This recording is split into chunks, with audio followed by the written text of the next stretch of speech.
സുപ്രഭാതം editorial 2026 July 21 ചൊവ്വ. Met life സ്റ്റേഡിയത്തിലെ സ്പാനിഷ് വസന്തം.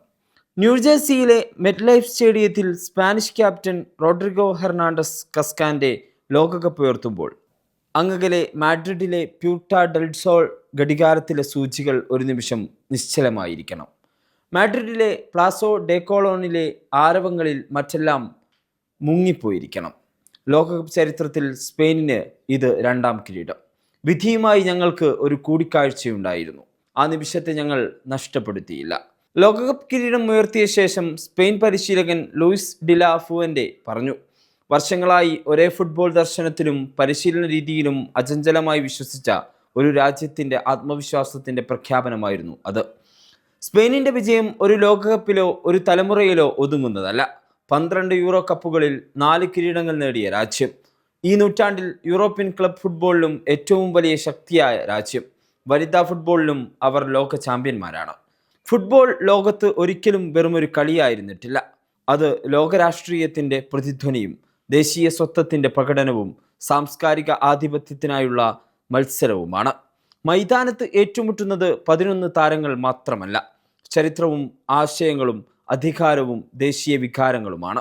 2026 ലോകകപ്പ് വീണ്ടും അത് ഓർമ്മിപ്പിച്ചു. കളിക്കളത്തിലെ മികച്ച പ്രകടനങ്ങൾക്കൊപ്പം രാഷ്ട്രീയ ഇടപെടലുകളെക്കുറിച്ചുള്ള ആരോപണങ്ങളും കുടിയേറ്റ നിയന്ത്രണങ്ങളെക്കുറിച്ചുള്ള വിവാദങ്ങളും ലോകകപ്പിൻ്റെ വാർത്തകളിൽ ഇടം പിടിച്ചു. ഐക്യരാഷ്ട്രസഭയേക്കാൾ കൂടുതൽ അംഗരാജ്യങ്ങളുള്ള സംഘടനയാണ് ഫിഫ. അതുകൊണ്ട് തന്നെ ലോകക്രമത്തിലെ സംഘർഷങ്ങളും ദേശീയ അഭിമാനവും ആശയപരമായുള്ള ഏറ്റുമുട്ടലുകളും ലോകകപ്പിൽ പ്രതിഫലിക്കുന്നത് സ്വാഭാവികമാണ്. ചരിത്രം പരിശോധിച്ചാൽ ഫുട്ബോളിനെ രാഷ്ട്രീയ ആയുധമാക്കിയ നിരവധി ഭരണാധികാരികളെ കാണാം. അതേസമയം ഫുട്ബോൾ സമാധാനത്തിൻ്റെ ഭാഷയായും മാറിയിട്ടുണ്ട്. ഒന്നാം ലോക മഹായുദ്ധത്തിനിടെ 1914 ക്രിസ്മസ് ദിനത്തിൽ ബ്രിട്ടീഷ് ജർമ്മൻ സൈനികർ യുദ്ധം താൽക്കാലികമായി നിർത്തിവെച്ച് നോമാൻസ് ലാൻഡിൽ ഒരുമിച്ച് ഫുട്ബോൾ കളിച്ചു. ലോകം പിന്നീട് വീണ്ടും യുദ്ധത്തിലേക്ക് മടങ്ങിയെങ്കിലും മനുഷ്യരാശിയുടെ ചരിത്രത്തിലെ ഏറ്റവും മനോഹരമായ കായിക നിമിഷങ്ങളിലൊന്നായി അത് ഇന്നും ഓർമ്മിക്കപ്പെടുന്നു. കഴിഞ്ഞ ലോകകപ്പും സമാനമാണ്. സ്വതന്ത്ര ഫലസ്തീനായുള്ള മുദ്രാവാക്യങ്ങൾ അമേരിക്കയിൽ ഉയർന്നപ്പോൾ ഇറാന്റെ മനോഹരമായ കളി മറ്റൊരു രാഷ്ട്രീയ പ്രഖ്യാപനവും അവർക്ക് നേരിടേണ്ടി വന്ന വിവേചനങ്ങൾ ലോകകപ്പിൻ്റെ എക്കാലത്തും ഓർക്കുന്ന ചരിത്രവുമായി. സ്വന്തം ജന്മരാജ്യത്തിന് പകരം മറ്റൊരു രാജ്യത്തെ പ്രതിനിധീകരിക്കുന്ന നൂറുകണക്കിന് താരങ്ങളാണ് ഈ ലോകകപ്പിൽ കളിച്ചത്. കുടിയേറ്റം ദേശീയ അതിർത്തികളുടെ പഴയ നിർവചനങ്ങളെ മാറ്റിമറിച്ചിരുന്നു. അതോടൊപ്പം ഫുട്ബോൾ ശക്തി സമവാക്യങ്ങളും മാറ്റിയിട്ടുണ്ട്.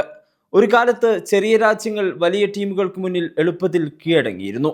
ഇന്ന് കാബോ വെർദെ പോലുള്ള രാജ്യങ്ങൾ പോലും ലോക ചാമ്പ്യന്മാർക്ക് കടുത്ത വെല്ലുവിളി ഉയർത്തുകയും ആഗോള അംഗീകാരം നേടുകയുമാണ്. സ്പെയിൻ അർജന്റീന ഫൈനൽ ഒരു കിരീട പോരാട്ടം മാത്രമായിരുന്നില്ല. അത് യോഹാൻ ക്രൈഫ് വിത്തുപാകിയ പന്ത് കൈവശം വെച്ച് എതിരാളികളെ നിയന്ത്രിക്കുന്ന ഫുട്ബോൾ തത്വവും മറഡോണ കൊണ്ടുവന്ന വൈകാരിക ദേശീയതയുടെ തത്വവും തമ്മിലുള്ള പോരാട്ടമായിരുന്നു. പെപ് ഗോഡിയോളയും ഉനായ് എമരിയും പോലുള്ള പരിശീലകർ കൂടുതൽ സമ്പൂർണ്ണമാക്കിയതാണ് സ്പാനിഷ് ഫുട്ബോളിനെ.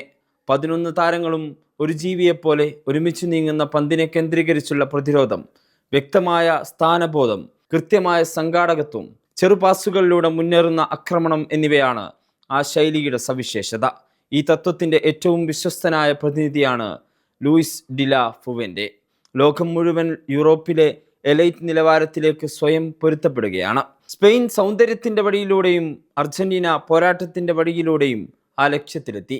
എന്നാൽ ഒടുവിൽ ലോകകപ്പ് ഉയർത്തിയത് ഒരു കളിശൈലിയെ തലമുറകളോളം സംരക്ഷിക്കുകയും വികസിപ്പിക്കുകയും ചെയ്ത രാജ്യമാണ്. അതാണ് ആധുനിക ഫുട്ബോളിൻ്റെ ഏറ്റവും വലിയ പാഠം. ഫൈനലിൽ അർജന്റീന സ്വീകരിച്ച സമീപനം അവരുടെ സമീപകാല വിജയങ്ങളുടെ ആത്മവിശ്വാസമല്ല, മറിച്ച് സ്വന്തം പരിമിതികളുടെ സമ്മതമായിരുന്നു. മധ്യനിരയിൽ സ്പെയിനിൻ്റെ ആധിപത്യം തകർക്കാൻ കഴിയില്ലെന്ന് മനസ്സിലാക്കിയ അവർ കളിയെ നിരന്തരം തടസ്സപ്പെടുത്തുന്ന ശൈലിയാണ് സ്വീകരിച്ചത്. ഫൗളുകളും വാക്കേറ്റങ്ങളും പ്രകോപനങ്ങളും മത്സരത്തിൻ്റെ താളം തകർത്തു. അത് ലയണൽ മെസ്സി എന്ന ഇതിഹാസത്തിൻ്റെ ലോകകപ്പ് യാത്രയുടെ അവസാനം കൂടിയായിരുന്നു.